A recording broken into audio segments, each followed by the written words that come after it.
Hey guys, what is going on? My name's Tyler McNabb, and this is my YFZ450R. So we are back in the garage today. We got the heat cranking over here, getting it warmed up.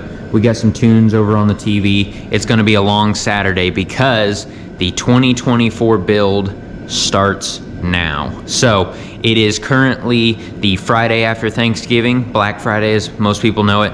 And so hopefully you guys had a good Thanksgiving. This video probably won't be published till like a week after, but hopefully you guys had a good holiday and maybe you got some ride time in or something like that, because around here the weather's not too bad, a little bit chilly, but you could definitely get some riding in. So we are getting ready to officially start the 2024 build, and the only way to start is first we must disassemble. So some plans for the 2024 build, and this thing is going to be a completely different quad. You will not recognize it. It's going to look totally different. We're going with a totally different color scheme, the whole 9 yards with this thing. The plan is to currently, we're going all the way down to the frame, tearing everything down. We're doing full powder coat.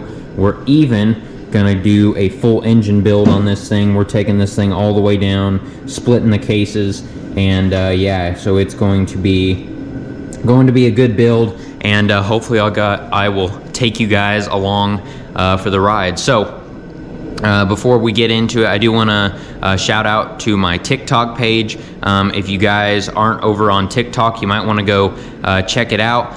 It's always in the intro, and then I'll throw it up right here, what my TikTok username is. But if you're over on TikTok, you might want to go check it out. A lot of times my TikTok is a couple days or maybe even a week or so ahead of what my YouTube channel is, just because shorter videos are a lot easier to edit. And so I'm going to be doing a lot of video over on there of the build as well. So you guys might want to go check that out. And then of course we got it right here. Follow me on Instagram, and then I'm also on Facebook. I post reels and stuff over there. So trying to get as much of the video out as I possibly can, kind of some different stuff, you know, some time lapse here and there, some how-tos here and there. And that's another thing I plan on doing with this series is I'm gonna go through, I'm gonna do the whole build, but in the process of the build, I'd like to do some how-tos as well. Maybe like a real in-depth how-to of fully disassembling and reassembling a motor. I know On One Wheel 7 has some pretty good videos on that stuff too, so maybe not, but we will see. But yeah, the 2024 build starts today. It's going to be lots of fun, and I can't wait to get this thing rebuilt for the 2024 season. So with that, I'm gonna throw you guys up on the time lapse, because disassembly really isn't super interesting, but throw you up on the time lapse, and we'll get right into disassembling this thing. So let's get to it.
Okay guys, well, it is like 6 hours later and we officially have a disassembled quad. Boom. This is what the exploded view of a YFZ450 looks like. So we got her all disassembled for the most part. Have some little things I need to disassemble individually, but overall we got it pretty much disassembled for our first video here. And so how I set the time lapse up, I think we're probably only at like an 8 or 10 minute video at this point. So I think in this video I'm going to go ahead and include the motor disassembly as well. I'm not going to do step by step or super in detail or anything, probably throw it up on the time lapse as well. Like I said in the beginning of the video, if you want some super in-depth stuff, go check out on One Wheel 7's channel. He actually just released like yesterday for me, so probably a week ago, he released a real-time disassembly. So go check that out if you're looking for stuff like that. But we're probably just going to throw it up on the time lapse and get that motor disassembled. So probably won't do that till tomorrow morning though. We're going out to dinner tonight, so I got to go get ready for that. But overall, the disassembly went pretty well. Didn't really find any broken parts. The only major thing I found was my stabilizer clamp was missing a bolt, and I'm not sure when that happened, because I know I adjusted it before Ironman and it was fine. So I don't know if it was after Ironman, if it was Rock Run, if it was just when I've been riding out here when it finally fell off. But yeah, other than that, yeah, I didn't really find any strip bolts, nothing cracked or broken that I can see at the moment. I'll probably do a quick inspection on the frame, make sure I don't find any cracks or anything like that, and we should be good to go. So with that, let's throw the motor up on the engine stand and get that thing disassembled.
Okay guys, well, we officially have a disassembled motor. So there she is in all of her glory, a fully disassembled minus the bearings. I still have to get the bearings out, but pretty much fully disassembled. So overall, the motor looks pretty darn good. Cams look pretty good. Nothing too major in terms of wear there. Cylinder, the piston looks really good. I didn't really see any scoring, maybe just a couple little score marks on there, but overall looks pretty good. Inside the cylinder here, not sure how good you guys will be able to see this or not. There's a little bit of scoring, as you can see right there in the cylinder probably, but when you run your finger over it, it's pretty much not even there. You can maybe feel just the tiniest of, like, you know it's there, but it really isn't that bad. So I think a good hone should take those score marks out, take a little bit of the glazing off the cylinder, and this thing should be good for another season or so. So yeah, should be good there. Clutch basket looks pretty good. I didn't really inspect the clutch plates. I'm not sure what they look like. I need to look at those. But then really, overall, yeah, like I said, looking pretty good. Need to look over the transmission a little bit. Did have a little bit of trouble. Hopefully you guys could see that on film. I'm not sure if you could. The crank did not want to come out of one of the main crank bearings. So I know when watching On One Wheel 7 video, a lot of times his just pulls right out. But this one, however, it was stuck in there pretty good. Had to heat up the bearing a little bit and used my case splitter to eventually push it out of there. So did get it, but definitely wasn't as easy as On One Wheel 7 makes it look half the time. So overall, though, we are sitting pretty good. Like I said, do still have to get the bearings out of these out of the cases before I can vapor blast them. But I'm probably going to save that either for the next video or just kind of do it off video, because nothing too exciting about that, and I think it's probably going to take me a little bit just to make sure I get them out okay and everything. So plus I really want to get this video out for you guys because it is currently the Saturday after Thanksgiving, and I'm hoping to put this video up for me tomorrow. Hopefully you guys are seeing this the Sunday after Thanksgiving, just because I want to get my first video up, and I haven't posted in about a week or so. So yeah, just want to get this build series going. So with that, I think we've started off on a good foot. So got the quad fully disassembled. There's some parts here. I'm starting to pile up parts that are going to be going to the powder coater, and then I've got a lot of the miscellaneous smaller parts over in that tub already. And yeah, so it should be going pretty good so far. So with that, I want to thank you guys for coming and watching. If you're looking forward to and want to stick around for the build series, you know, maybe hit that subscribe button, stick around for a good little build series on the old YFZ. So yeah, hopefully you guys are enjoying the content so far. I'm still enjoying making it, and this build has a long way to go. So we are going to be working our tail off to get it done, and hopefully do it good and get some good video on. So I'm rambling at this point. So thank you guys for watching. I really do appreciate it, and I will see you guys in the next one.